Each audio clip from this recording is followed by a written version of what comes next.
ตาสว่างกาจะได้ขอปิดที่ประเทศทะเลเราก่อนพี่น้องบรรยากาศภายในงานก็ถือว่าโอเคเนาะคือยังบรทันสั่งแล้วทุกหอยเลยทุกคนก็ถือว่า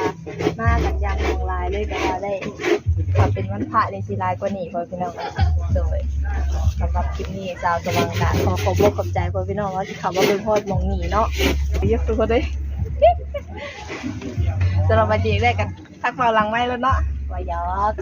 สาวไม่ได้ขอทุกคนนะครับรีบผมแม่มันย่างไปยังไงมันเด็กที่มันไปอีกแล้วงงวนดีเลยได้เยอะดีได้เมื่อยว่าใช่ไหมบ่เมื่อยเนาะเลยม่วนนักม่วนหลายกว่าเนาะเลยถ้ามีเอฟซียังมาเที่ยวชาวจังหวัดชิพามาเที่ยวอยู่บ่สาวจะมีรถเนาะทุกคนเขาอยากแล้วแต่เอฟซีเนาะเลยแต่ว่าห้างบ่มีรถเนาะห้างบ่มีรถพาเที่ยวเนาะมีแต่รถอีแตนเฮือนเฮากันเนาะ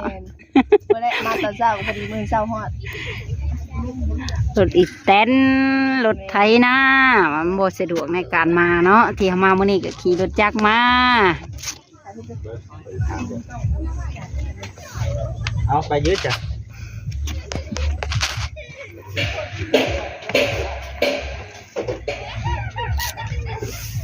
มื้อนี้โอกาสดีพ่อพี่น้องท้องฟ้าก็แจ่มใสอากาศดีมื้อมื้อแต่เก่าฝนตกไม่ใช่ว่าก็มีหยังถ่ายมาแอบถ่ายลูกสาวนี่แล้ว1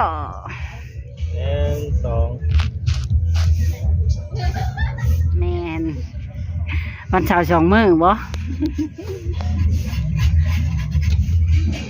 อยู่น้ำพญานาคเอิญปูเวสสุวรรณอยู่ปูเวสสุวรรณเอิญตัวยิงยอง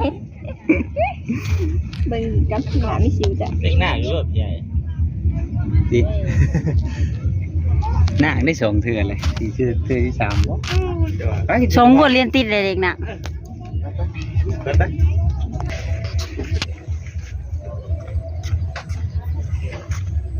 เอียงอะไรหรอคะคุณแม่ถ่ายนางเอก เขาหนูดาวไม่เข้าใจอ่ะคุณแม่ถ่ายอะไรอะคะหนูดาวเป็นลูกสาวกกว่าอันนี้หนูสมหวังบ่แม่ในป่าเป็นยังไงมีอย่างน่ะทั้งหนู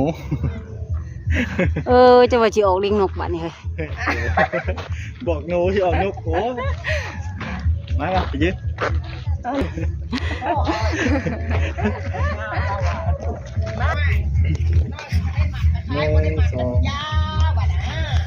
อะไรตอนนี้ก็สมหวังเพิ่นกำลังถ่ายรูปเนาะพ่อนะ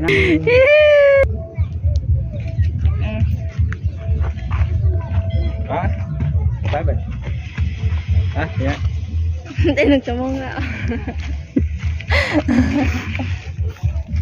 นี่มันมาตอนมุ้ง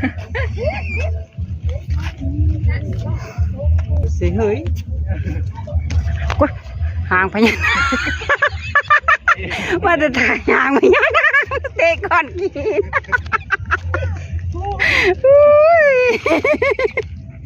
เกือบโป้ตีนแตกพี่น้องเอ้ยมาแต่ใช่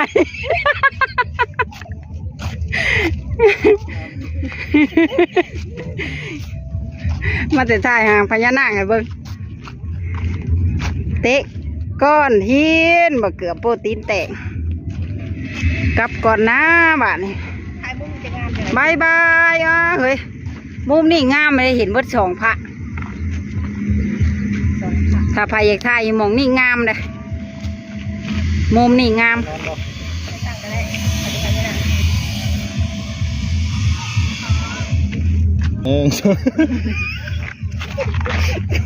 ชี้ใช่ชี้ตัว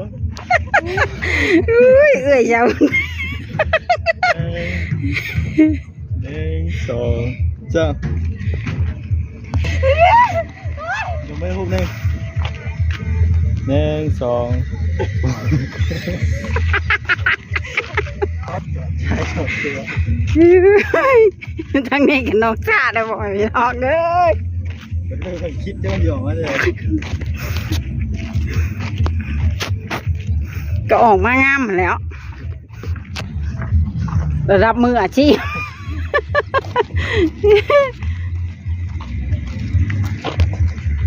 เดินทางกลับอ่ะใกล้สิค่ำเลยสองฝากข้างมีหนองสะบักไง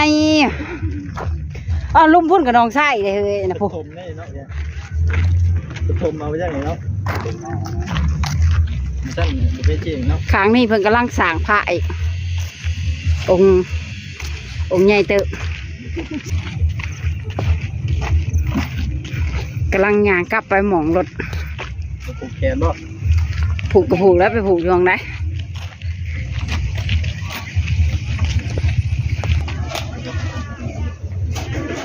สาวสมองเพิ่นฮ้อนกินน้ำเป๊ปซี่บ้าน ญาติอันนั้นโอ้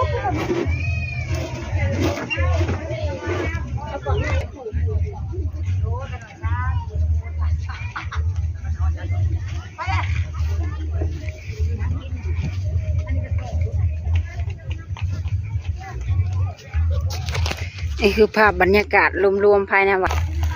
สิใกล้สิหาโมงแรงแล้วเนาะคนแก่อยากกลับหลายเลยละ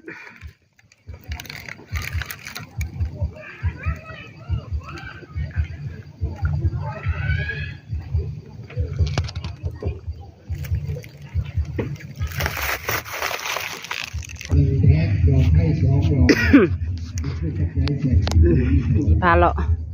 เบิ่งภาพบรรยากาศอยู่เดินทางเทิงหลังจากเขามาจากไหวพระธาตุแล้วมาจากไหวภูเวศสุวรรณแล้วเขาก็ขึ้นมาทางเทิงเนาะบนคูบาเพิ่นนอนอยู่ก็ภาพบรรยากาศก็สิประมาณนี้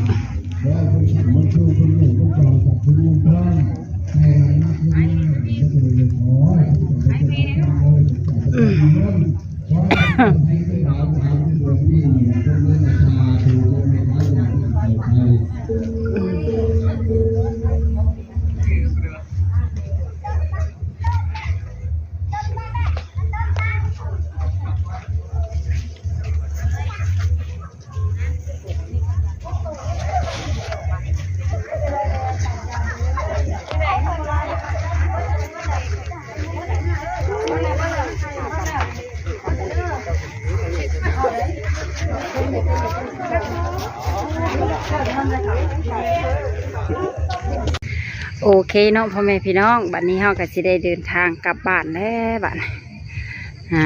ถ้าหากว่าแม่สมหวังว่าผิดพลาดประการใด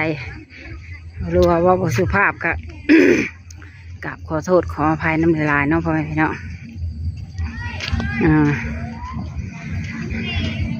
รีวิวให้เบิ่งก็สิประมาณนี้เนาะ